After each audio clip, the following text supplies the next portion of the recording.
Here's why I think that you should be getting burnt. Sort of. Just hear me out. So I think that getting burnt is a good sign. Every fire eater, whether they're a performer or a teacher, they get burnt at some point. And honestly, that's not a bad thing.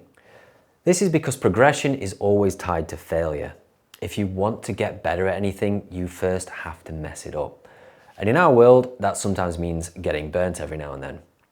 It's the same deal in other disciplines. Aerialists and pole artists, they get bruised.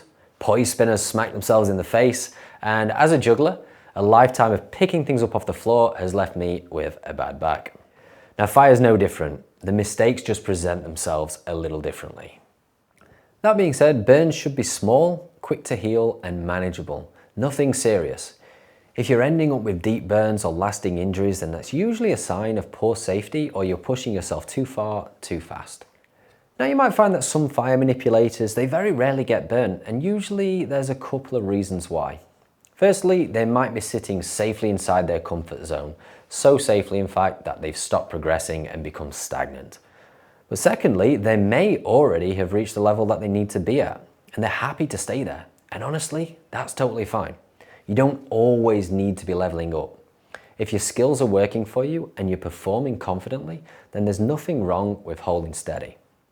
But if you want to get better and you're chasing progression, burns will happen. It's just part of the process. However, it's important to stay balanced. If you're getting burnt constantly, it's not just uncomfortable, but it's going to be counterproductive. So here's the takeaway. Minor burns are a side effect of growth. They're normal, they heal, and they're a sign that you're learning. So take care of yourself, train smart, and if you get a little burnt along the way, it's really not a big deal.